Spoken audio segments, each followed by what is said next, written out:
আল্লাহ তাআলা মূলত নারীকে জিতিয়ে দিয়েছে। কেমনে?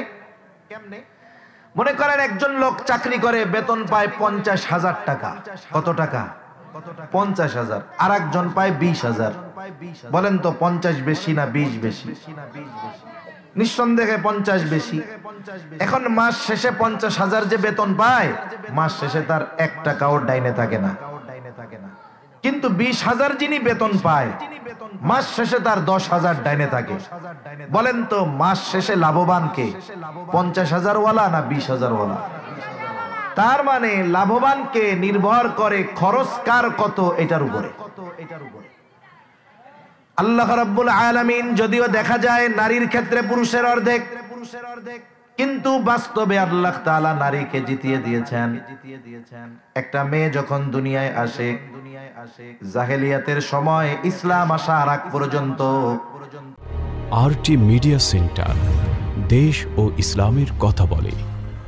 তা শুনতে পাইতো যে তার কন্যা সন্তান হয়েছে, সে লজ্জায় মানুষের সামনে চেহারা দেখাইতে যাইত না। বরং এই জাহেলিয়াতের সময় শিশু কন্যাদেরকে মাটিতে একেবারে পুঁতে দেওয়া হতো।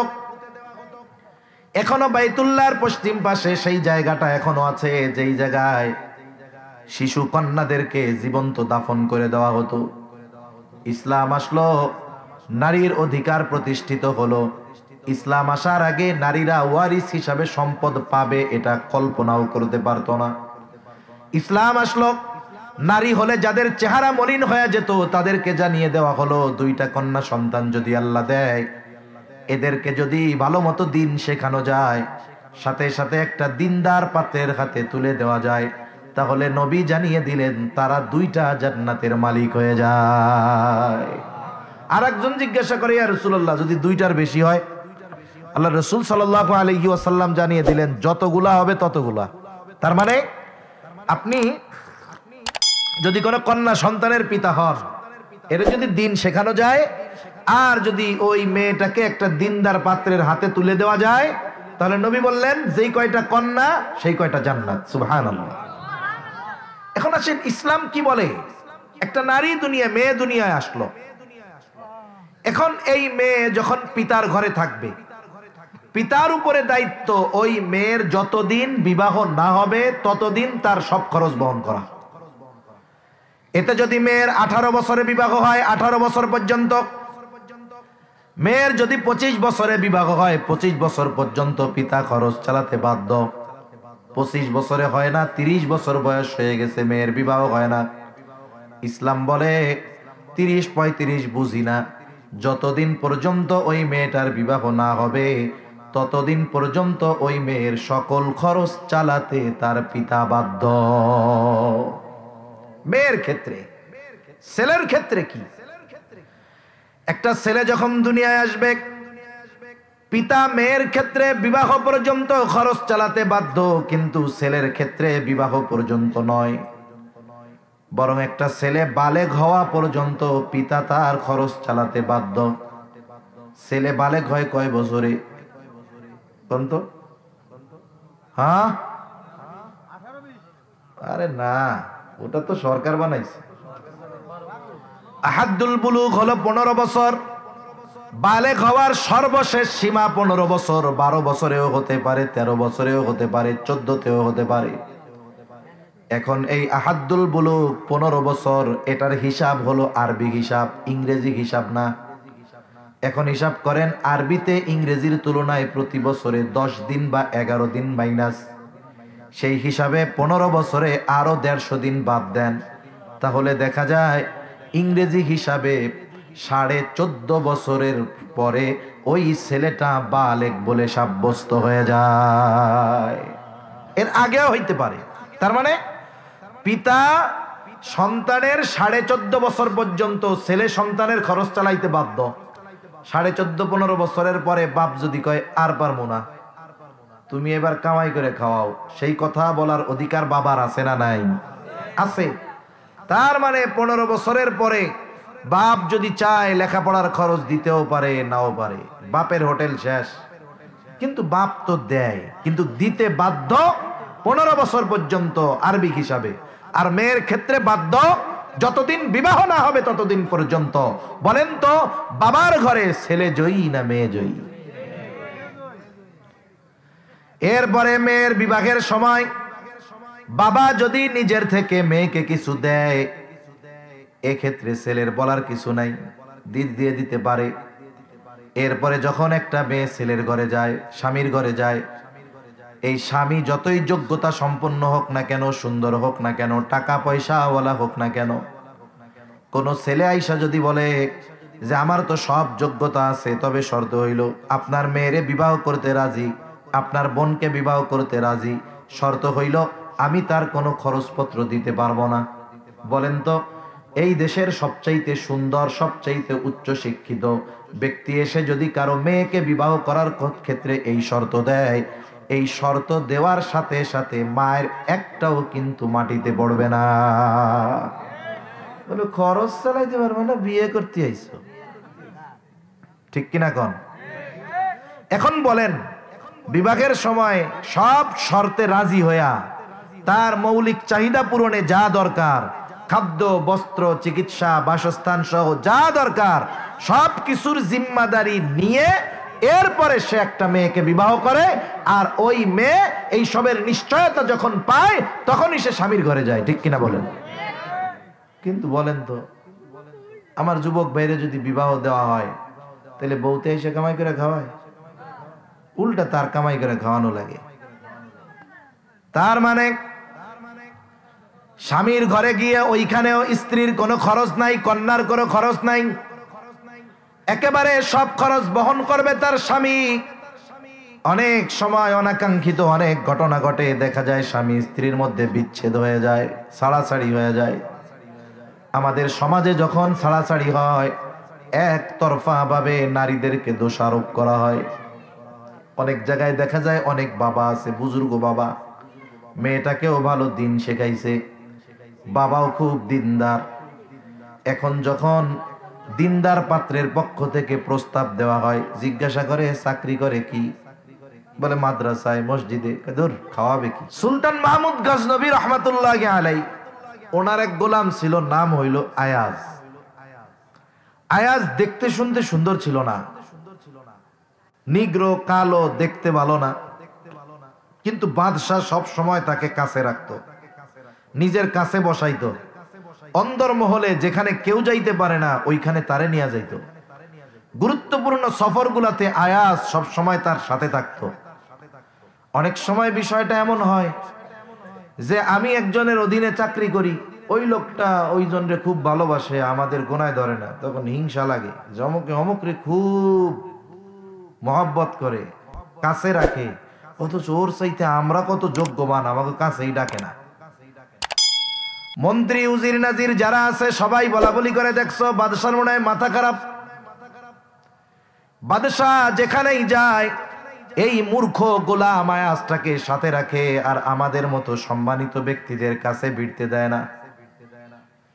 এই আলোচনা তাদের মধ্যে হলো, কথা পৌঁছাইতে পৌঁছাইতে এক সময় বাদশার কানেও পৌঁছায় গেছে যে মানুষ এমন কথা বলতেছে যে সুলতান মাহমুদের মনে হয় মাথা খারাপ হয়ে গেছে। সে গোলাম আয়াজকে সব সময় তার কাছে রাখে, আমাদেরকে কাছে টানে না, ডাকে না।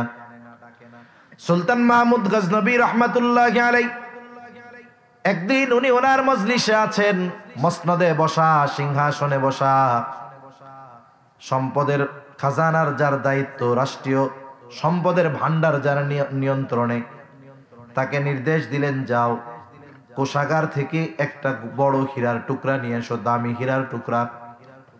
বাদশার আদেশে বাদশার সামনে বড় একটা হীরার টুকরা আনা হলো, এবং বাদশাহ এই হীরার টুকরার ফজিলত বর্ণনা করলেন যে এটা এত এত দামি এক সম্পদ, আমার রাজ্যের অর্ধেক কেনা যাবে এই হীরাটা দিয়া, এত দামি হীরা। কথার কথা, খুবই দামি একটা হীরার টুকরা। সব ফজিলত বর্ণনা করার পর ডাক দিছেন প্রধানমন্ত্রীকে, এদিকে আসো। বাদশার ডাকে প্রধানমন্ত্রী কাছে আসছে, আসার পরে বলে, ধরো এই হীরাটা, এর ফজিলত তো জানো? বলে হ্যাঁ জানি। কত দাম জানো? বলে হ্যাঁ জানি। বলে এবার আষাঢ় দিয়ে এটারে ভাঙো। এই কথা যখন বাদশাহ আদেশ করেছে, মন্ত্রী সাথে সাথে এটাকে রাইখা করজোড়ে বলতেছে, বাদশাহ এমন ক্ষতি আমি করতে পারবো না, এই কাজ আমার দ্বারা করা সম্ভব নয়, আপনি আমারে মাইরা ফেলেন তাও আমি পারবো না। এবার বাদশাহ খুশি হয়ে গেছে, 1 থলে স্বর্ণ মুদ্রা তারে হাদিয়া দিল।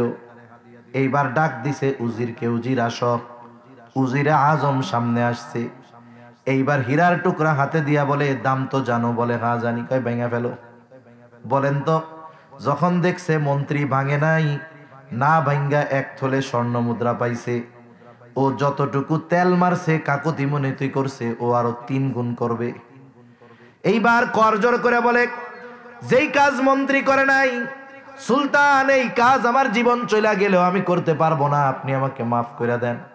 সুলতান মাহমুদ খুশি হয়ে গেল। এইবার আরো 1 থলে স্বর্ণ মুদ্রা ওরে দিয়া দিল।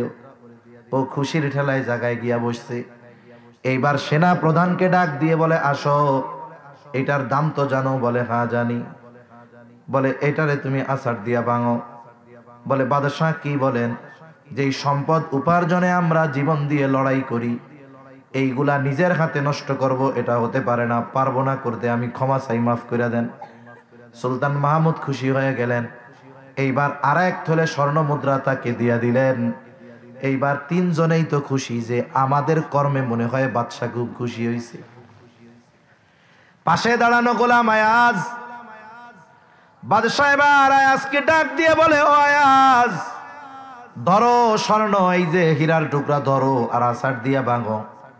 সুলতান মাহমুদের বলতে দেরি, সাথে সাথে জমিনের উপরে আছাড় দিয়া ওটাকে আয়াজ ভেঙে ফেলল। দরবার সহ তাইড়া উঠছে যে আয়াজ রে খেয়া ফেলবে। কত বড় সাহস! সেনাপতি তলোয়ার বাইর করে তো কল্লাই ফেলায় দেয়।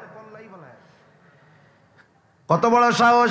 মন্ত্রী ভাঙে নাই, উজির ভাঙে নাই, সেনাপতি ভাঙে নাই, আর কইতে তিনি ভেঙে ফেলছে। এইবার সবাই বাদশারে বলে, সুলতান, এই জন্যই তো কই যে সম্পদের মূল্য বোঝে না, এর সাথে নিয়ে আপনি ঘুরেন, মাথার উপরে উঠায় ফেলছেন আপনি, আপনার কারণেই তো এই কাজটা করে ফেললো। সুলতান বলে, ঠান্ডা হও, বসো, তোমাদেরকে ভাঙতে বললাম, তোমরা ভাঙো নাই। আয়াজকে ভাঙতে বললাম, আয়াজ কেন ভাঙলো, আগে তার কথাটা শুনা নেই। সুলতান মাহমুদ আয়াজকে জিজ্ঞাসা করে, আয়াজ, এই যে হীরার টুকরা মন্ত্রী ভাঙলো না, উজির ভাঙলো না, সেনাপতি আদেশ দিলাম ভাঙলো না, তুমি কি এইটার মূল্য জানো না? বলে হ্যাঁ জানি। তাইলে বলা মাত্রই কেন ভাঙা ফেলছো, কারণটা কি? আয়াজ এবার জবাবে বলে, সুলতান, এই হীরার টুকরা কেন, এর চাইতেও যদি দামি কোনো বিষয় হতো, আপনি যদি আমাকে নির্দেশ দিতেন, নির্দ্বিধায় আমি ভেঙে ফেলতাম। কারণ এই হীরার টুকরার চাইতে আমি গোলামের কাছে আপনি মনিবের একটা আদেশের দাম 1,00,000 কোটি গুণ বেশি। ওরা আপনার সম্পদকে মূল্যায়ন করেছে, আপনার আদেশকে মূল্যায়ন করে নাই। আর আমার কাছে আপনার আদেশের সামনে এগুলার কোনো দাম নেই। বাদশাহ এবার বলে, দেখছো, এটার সাথে রাখি কেন? তোমাদের কাছে সম্পদের মায়া বেশি, আমার আদেশের মায়া নাই। আর এর কাছে সম্পদের মায়া না, বরং তার কাছে আমার আদেশের মূল্য বেশি। এজন্যই তো আমার আদেশকে মূল্য দিয়ে সে ওই দামি হীরার টুকরা ভেঙে ফেলতে দ্বিধাদ্বন্দ্বের মধ্যে পড়ে নাই। তাহলে এই দুনিয়াতেও একটা মানুষ যদি মানুষের গোলামি ওই রকম করতে পারে, মনিবের কাছে প্রিয় হয়ে যায়, অনুরূপভাবে আমরা যদি আমাদের রবের গোলামি যথাযথভাবে করতে পারি, দামি হওয়া যাবে কি যাবে না? এজন্য দুনিয়াতে আল্লাহ তাআলা মূলত আমাদেরকে তার দাসত্ব করার জন্য সৃষ্টি করেছেন। এখন আমরা যদি মনে করি এই হায়াত অল্প দিনের, উপভোগ করতে হবে, খাও দাও ফুর্তি করো, দুনিয়াটা মস্ত বড়, আজকের যিনি যুবক 20 বছর পরে তিনি প্রৌঢ়ত্বে অথবা বার্ধক্যে পদার্পণ করবে, হায়াত শেষ হবে, আল্লাহর কাছে ফিরে যেতে হবে। সেই দিন যদি এই দুনিয়া থেকে আখিরাতের লম্বা সফরের পাথেয় সংগ্রহ করা ব্যতীত সে যদি এই লম্বা সফরে রওনা হয়, তাহলে এই সফরের প্রতিটা পদক্ষেপে পদক্ষেপে তার জন্য অকল্পনীয় মুসিবত আর বিপদ অপেক্ষা করতেছে, ঠিক কিনা বলেন? এজন্য এই দুনিয়ার সময়টা আমাদের কাজে লাগানোর দরকার। আর আল্লাহর গোলামি যদি করা হয়, বাস্তবিক কথা হলো আল্লাহ তাআলার যত আদেশ নিষেধ আছে সব আদেশ নিষেধগুলো যদি আমরা মান্য করি, আল্লাহর কসম এই প্রতিদান শুধু আল্লাহ আখিরাতে দিবেন এমনটা নয়, প্রত্যেকটা নির্দেশ পালনের বিপরীতে দুনিয়ার কল্যাণ ও আখিরাতের কল্যাণ আল্লাহ তাআলা আমাদেরকে দিবেন। এজন্য বলেন, আল্লাহর গোলামি হইলে খালি আখিরাতে লাভ না দুনিয়ায়ও লাভ আছে? যে আয়াতটা আপনাদের খেদমতে তিলাওয়াত করেছি, এই আয়াতের মধ্যে আল্লাহ তাআলা আমরা যদি তার গোলামি করি তাহলে দুনিয়া আখিরাত উভয় জাহানে পুরস্কারের কথা বলছে। মা বোনরাও যেহেতু আছে, আল্লাহ তাআলা এই আয়াতের ভিতরে পুরুষ এবং নারী এদের মধ্যে ইবাদতের বিনিময়ের ক্ষেত্রে কোনো তারতম্য রাখেন নাই। নারী এবং পুরুষের মধ্যে সৃষ্টিগত কিছু তফাৎ আছে। সৃষ্টিগত তফাৎ কি? নারী তার কিছু আলাদা বৈশিষ্ট্য আছে যেগুলো পুরুষের নাই, পুরুষের কিছু বৈশিষ্ট্য আছে যেগুলো নারীর মধ্যে নাই। এটা সৃষ্টিগত পার্থক্য, লম্বা বিশ্লেষণ ব্যাখ্যা করার আশা করি প্রয়োজন হবে না। দ্বিতীয়ত, শরঈ নজরে কিছু পার্থক্য আছে। এক নাম্বার, যেমন একটা মহিলা যখন প্রাপ্তবয়স্কা হয়, একটা মেয়ে, আর একটা ছেলে যখন প্রাপ্তবয়স্ক হয়, এই ছেলে প্রাপ্তবয়স্ক, তার উপরে শরীয়তের সব বিধানাবলী ফরজ মানতে হবে। কিন্তু নারীর ক্ষেত্রে কিছুটা শিথিলতা আছে। আল্লাহ তাআলা একটা নারী প্রাপ্তবয়স্ক হওয়ার পরে প্রতি মাসে কিছুদিন, 3 থেকে 10 দিন তার শারীরিক কিছু অসুস্থতা থাকে। আল্লাহ তাআলা এই অসুস্থতাকালীন সময়ে তার জন্য নামাজকে মাফ করে দিয়েছেন, নামাজ মাফ করে দিয়েছেন। আরেকটা বিষয় কি আছে শরীয়তে পার্থক্য? আরেকটা পার্থক্য আছে ওয়ারিসি সম্পদ বন্টনের ক্ষেত্রে। দেখা যায় এখানে নারীর চাইতে পুরুষকে দ্বিগুণ দেওয়া হয়। আর বাস্তবতা হলো এই যে বন্টন রীতি, এটা দুনিয়ার কোনো মানুষের নয়। এই বন্টন রীতিটা কার? জোরে বলেন না কার?